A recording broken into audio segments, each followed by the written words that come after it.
Tuition income को लेकर काफ़ी सारे लोगों में ये कन्फ्यूज़न बनी रहती है कि जो ट्यूशन इनकम होती है उसको इनकम फ्रॉम अदर सोर्सेज माना जाए या फिर इसको बिज़नेस या प्रोफेशन की इनकम मानते हुए ITR 3 में रिपोर्ट कर दिया जाए। तो यहाँ पर ITR फॉर्म कौन सा चूज़ किया जाएगा, इसको आप किस हेड ऑफ़ इनकम में दिखाएंगे। तो यहाँ डिटेल में मैंने आपके लिए एक वीडियो बनाया है जहाँ मैं आपकी इन कन्फ्यूज़न्स को दूर करने की कोशिश करूँगा। तो चलिए अपनी वीडियो की तरफ बढ़ते हैं और जानते हैं। तो देखिए, सबसे पहले तो सपोज़ करें, यहाँ मैंने एक एग्जांपल ले लिया है। आप घर में कोई छोटा मोटा ट्यूशन करते हैं जिससे कि आप ऑन एन एवरेज 20,000 रुपये महीने का कमा लेते हैं, जो कि अगर मैं पूरे साल की बात करूं तो 2,40,000 पूरे साल का हो जाता है। आपकी कोई भी सैलरी इनकम नहीं है। उसके बाद जो ये आप पैसा कमाते हैं ट्यूशन से, इसी पैसे को आप कुछ पैसा इन्वेस्ट कर देते हैं शेयर मार्केट के अंदर, जहाँ पर आपको शॉर्ट टर्म कैपिटल गेन हो सकता है, लॉन्ग टर्म कैपिटल गेन हो सकता है, या फिर कुछ आपके बैंक में पैसा रहता है तो कुछ आपकी इंटरेस्ट इनकम हो जाती है। तो कुल मिला के मैं बात करूँ तो सपोज़ करें आपकी 4 लाख के अप्रॉक्स जो है वो इनकम हो जाती है। तो अब इस इनकम को आपको किस ITR फॉर्म के अंदर रिपोर्ट करना है। ये कॉम्बिनेशन जो बना है 3 इनकम का, long term capital gain, short term capital gain, tuition income, interest income, इसके लिए कौन सा ITR फॉर्म आपको चूज़ करना चाहिए। तो देखिए, सबसे पहले तो यहाँ पे 2 क्वेश्चन उठते हैं। सबसे पहला तो ये कि कौन सा ITR आपके ऊपर एप्लीकेबल होगा। क्या मैं ITR 4 जो है फाइल कर सकता हूँ या ITR 1 फाइल कर सकता हूँ। और ये जो ट्यूशन इनकम है इसको मुझे इनकम फ्रॉम प्रोफेशन से दिखाना है, मींस बिजनेस इनकम या प्रोफेशन इनकम दिखानी है, या फिर मुझे इनकम फ्रॉम अदर सोर्सेज में इसको डिस्क्लोज़ करना है। तो यही चीज़ें मैंने आपके साथ जब वीडियो स्टार्ट किया तब भी यही डिस्कस किया था। तो जो लोगों में कन्फ्यूज़न बना रहता है, जनरली यही कन्फ्यूज़न बना रहता है। तो इन्हीं दोनों के मैं जवाब दूंगा आपको इस वीडियो के अंदर। तो देखिए, सबसे पहले तो आप ये ध्यान रखें, जो मेरा पहला क्वेश्चन था, आपके ऊपर कौन सा ITR फॉर्म एप्लीकेबल होता है। क्या मैं ITR 1 या ITR 4 जो है फाइल कर सकता हूँ। तो इसका आंसर इस तरीके से है। तो देखिए, ITR 1 और ITR 4 का फॉर्म तो आपके ऊपर एप्लीकेबल जो है नहीं होगा, क्योंकि यहाँ पर आपको शॉर्ट टर्म और लॉन्ग टर्म कैपिटल गेन भी है।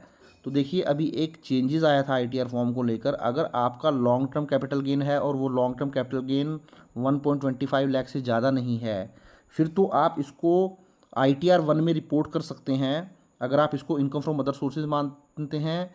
या फिर आप इसको ITR 3 में रिपोर्ट कर लें, या फिर ITR 4 में भी रिपोर्ट कर सकते हैं अगर आप इसको जो है प्रिजम्पटिव बेसिस इनकम पे दिखाना चाहते हैं, क्योंकि दोनों ही फॉर्म में लॉन्ग टर्म कैपिटल गेन को दिखाने का ऑप्शन दे दिया है, अगर वो long term capital gain 1.25 lakh से ज़्यादा नहीं है। बट अगर आपका शॉर्ट टर्म कैपिटल गेन है या फिर जो लॉन्ग टर्म कैपिटल गेन आपको हुआ है वो आपको 1.25 लाख से ज़्यादा है, तो उस केस में फिर आप ITR 1 और ITR 4 तो यहाँ पर फाइल नहीं कर पाएंगे।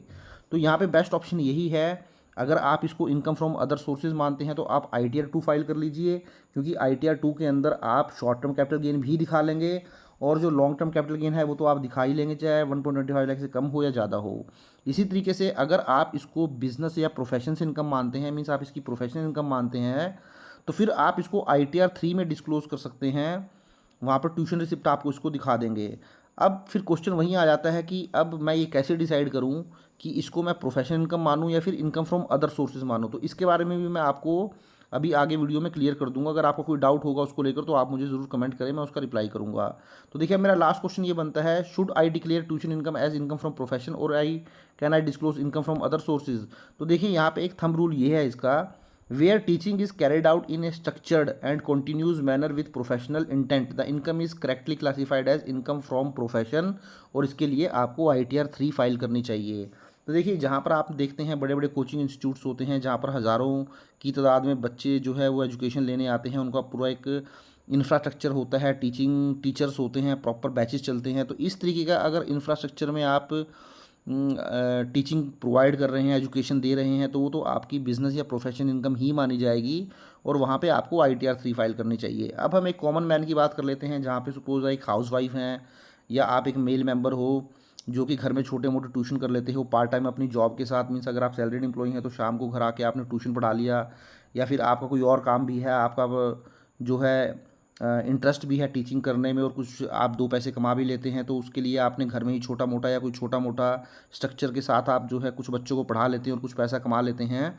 तो वहाँ पर आप इसको इनकम फ्रॉम अदर सोर्सेज दिखा सकते हैं, और इनकम फ्रॉम अदर सोर्सेज इसको दिखाएंगे तो आप ITR 2 फाइल कर ले, क्योंकि यहाँ पर आपकी लॉन्ग टर्म और शॉर्ट टर्म कैपिटल गेन भी है। तो देखिए, आपको कंफ्यूज होने की जरूरत नहीं है, यहाँ मैंने वर्ड लॉन्ग टर्म और शॉर्ट टर्म कैपिटल गेन भी यूज़ किया है। स्टार्टिंग में मैंने आपको दिखाया था कि आपका लॉन्ग टर्म कैपिटल गेन हो सकता है, शॉर्ट टर्म कैपिटल गेन हो सकता है, ये ट्यूशन इनकम हो सकती है और इंटरेस्ट इनकम हो सकती है। अगर यहाँ से मैं लॉन्ग टर्म और शॉर्ट टर्म कैपिटल गेन को निकाल दूँ, फिर आप इस सिचुएशन में ITR 1 भी फाइल कर सकते हैं, अगर आप उसको इनकम फ्रॉम अदर सोर्सेज मानते हैं। वहीं अगर आप ऊपर ITR 3 फाइल कर रहे हैं, अगर आपका long term short term capital gain वहाँ पर भी नहीं है और आपकी ये बिजनेस इनकम मानते हैं और आप इसको प्रिजम्पटिव बेसिस पे दिखाना सकते हैं, तो फिर ITR 4 फाइल कर सकते हैं। तो साथियों, ये था वीडियो ट्यूशन इनकम को लेकर। आई होप इस वीडियो के बाद कुछ क्लैरिटी आपको ज़रूर हुई होगी। अगर नहीं हुई है तो आप मुझे कमेंट करें। तो आई होप वीडियो अच्छा लगा तो इसको लाइक करें, शेयर करें, और चैनल पर फर्स्ट टाइम विजिट किया है तो चैनल को जरूर सब्सक्राइब कर लें। Thank you very much, have nice day, take care.